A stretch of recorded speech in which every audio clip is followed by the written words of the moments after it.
All right guys, Chris here with RackUp+Go, and you may notice I'm not in the back of a van today.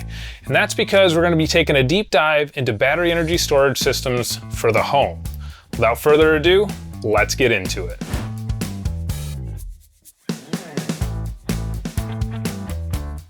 All right guys, so instead of the back of a van, I'm actually in a utility room today.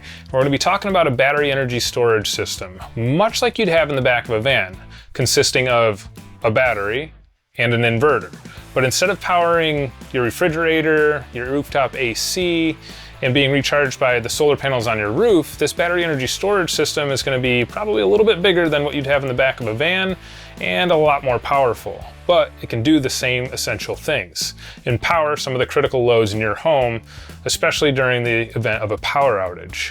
What we have here is a battery storage unit feeding into a rather large inverter.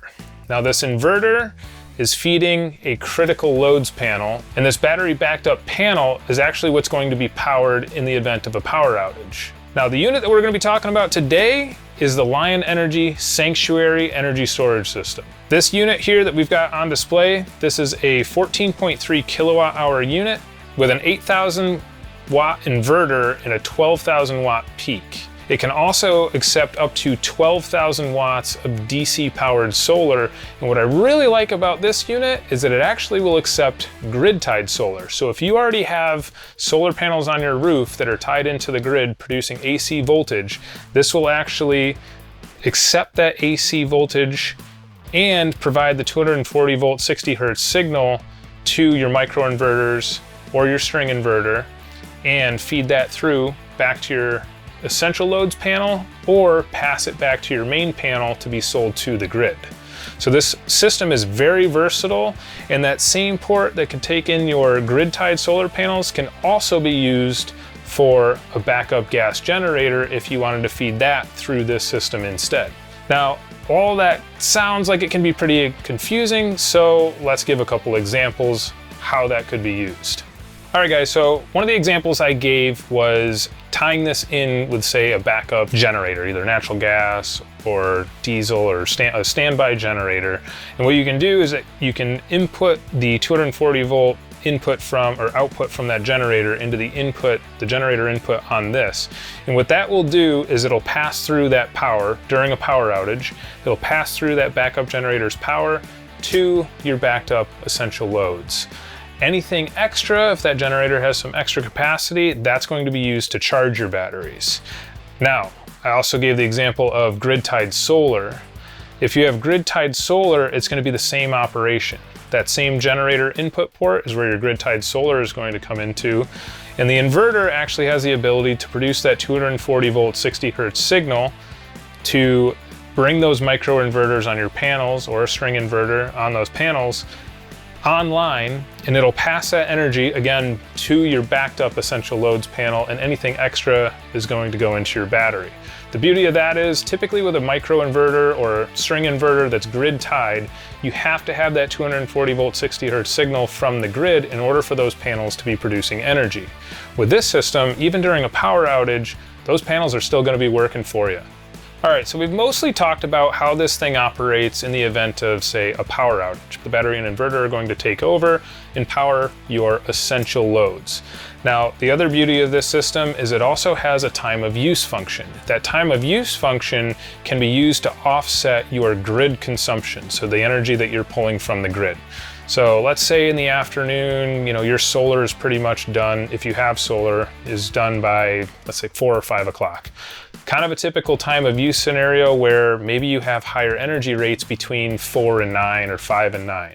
You can actually set this up for time of use so that this will actually take and send power not just to your essential loads panel, but also to your main panel and offset the grid so that you are pulling basically 0 watts from the grid. How it does that is it's got 2 current sensors that go on the main lines above your main breaker.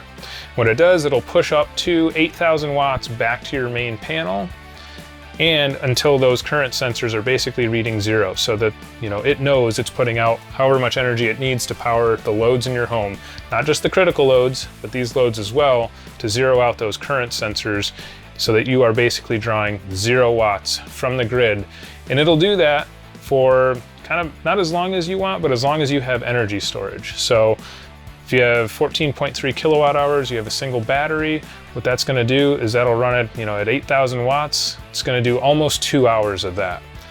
8,000 watts, you'd be surprised when you actually go back and you look at what your loads are actually drawing. So for instance, a AC unit might be pulling 3,000 to 4,000 watts. The rest of the loads in your home might be making up another 2,000 to 2,500 watts.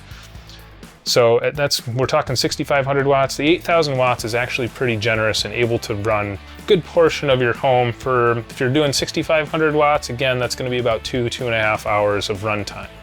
Now you can limit it. So let's say you just wanna offset, some of the some of the utility that you're pulling in from the grid between the hours of 4 and 9 or 5 and 9. You can actually set a limit in there and set a maximum of, well, I only wanna pull 4,000 watts. And what this system will do is it will offset your grid consumption between 4 and 9 o'clock up to that 4,000 watts. So if you're under 4,000 watts, the inverter and battery system have taken completely over and you're not pulling anything from the grid.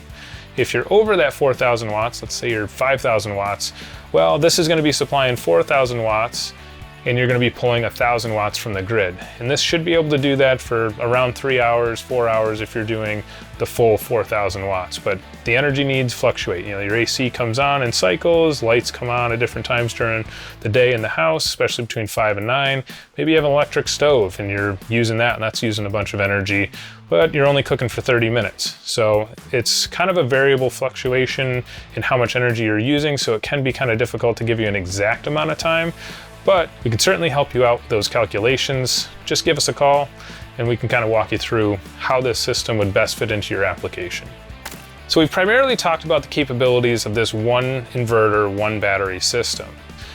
A single inverter can have up to 3 batteries connected to it.